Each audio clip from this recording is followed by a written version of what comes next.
Hello and welcome to Toneless Painting with M. Francis McCarthy. This is your painter in residence, M. Francis McCarthy, and we are back with another of our 25 days of tonalism. This is day 14, and the study we're doing today is painted after Camille Corot.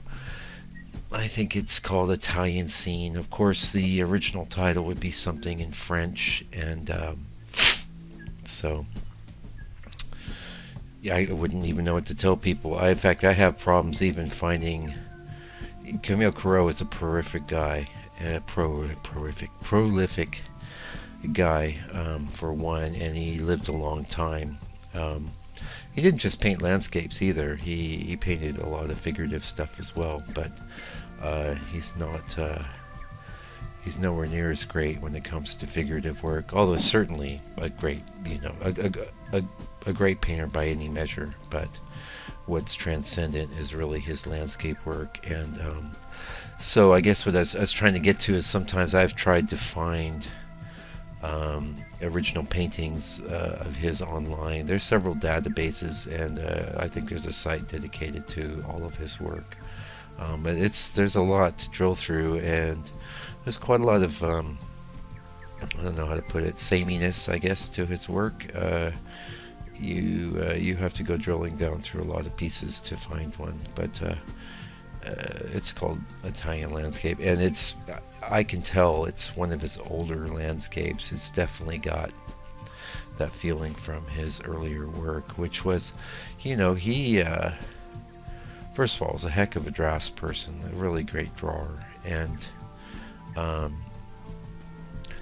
his later work, of course, is more sublime and more like effervescent. It's more transcendent and spiritual, but he did quite a lot of serious landscape painting early on too, and it's definitely different, but also still really great.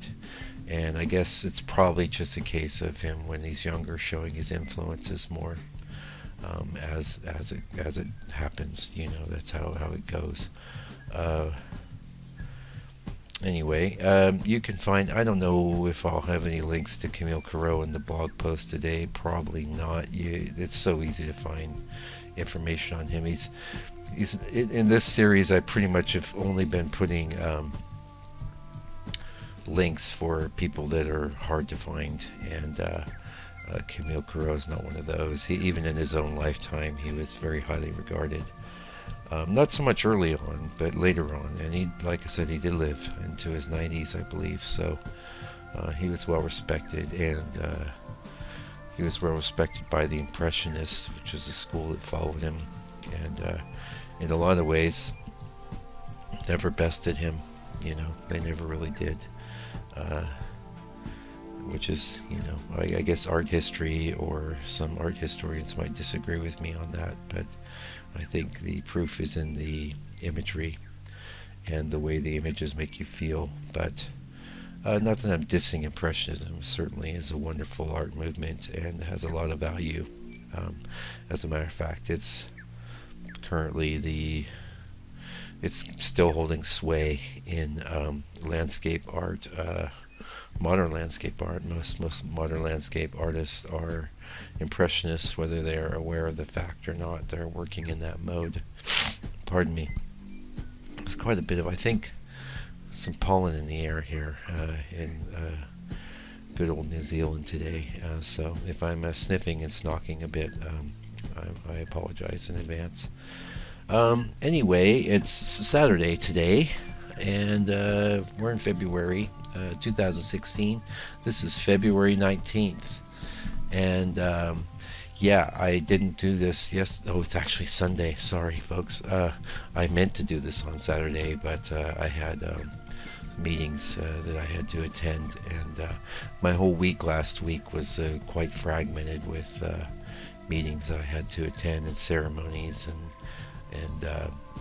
getting my dog to the stylist, and all sorts of things. It was kind of a very fragmented week for landscape painting.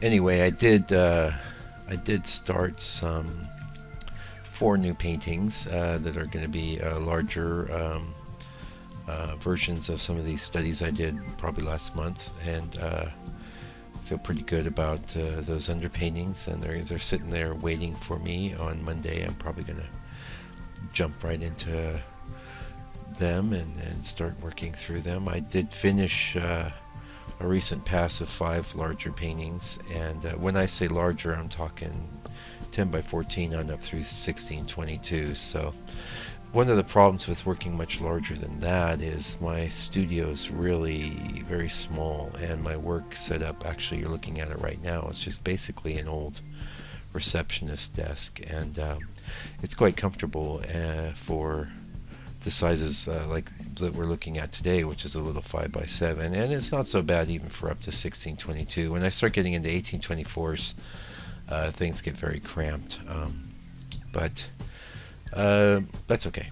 You know, we're progressing. We're moving on through time, and I have been getting inputs from galleries and stuff that they would like larger things, but you know, come on guys, it's a painting. If you love it, buy it. If you don't, go buy something else you love. That's what I have to say. You know, I'm not hung up on, I was a commercial artist, and everything there is made to order, including the actual thing you're even doing. You know, come to you and say, oh, we need this or that, or in one instance I was, you know, involved with a company doing printing dinosaur t-shirts, and we provided designs to them, about 24 designs a year, and you know, they want to change, you make a change. You know, it's just it's all made to order, and that's not what I do now.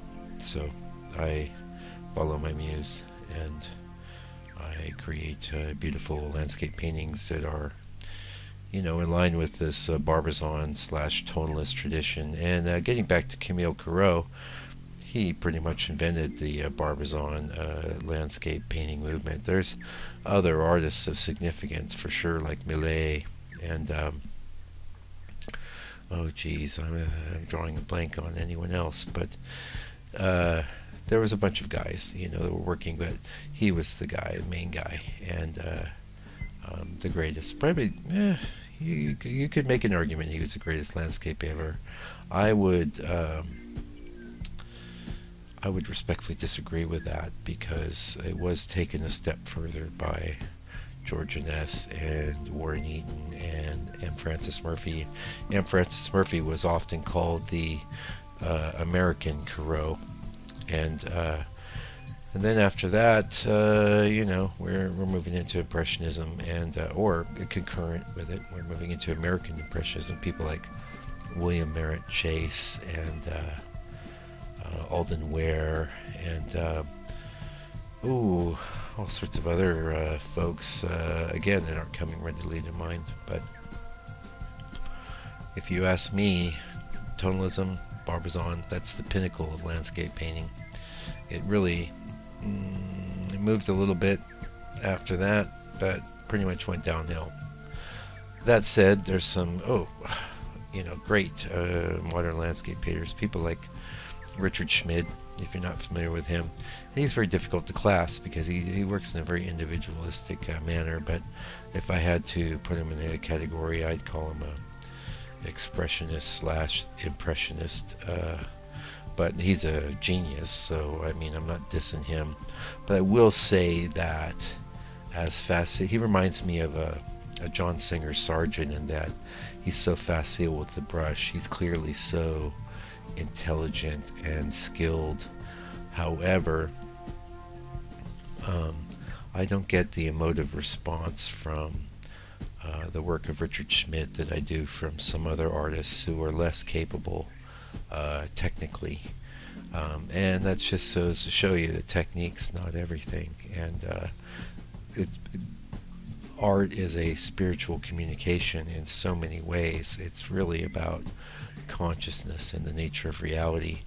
Not to go, since we're at the end of this video, we're not going to go diving really deep into that pool right now, but I'll put that little bug in your ears. You know, there's a lot more to it than you might seem on the surface. Like so many things, when you start delving into it, you see there's quite a lot going on there.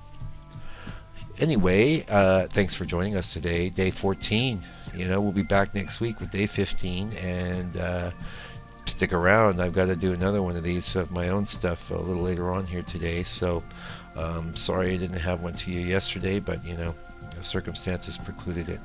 Anyway, if you enjoy my stuff, subscribe. I like it. Subscribers are great. And go to my website, landscapepainter.co.nz. You can follow my blog through there and check out my paintings there. And meanwhile, take good care and stay out of trouble.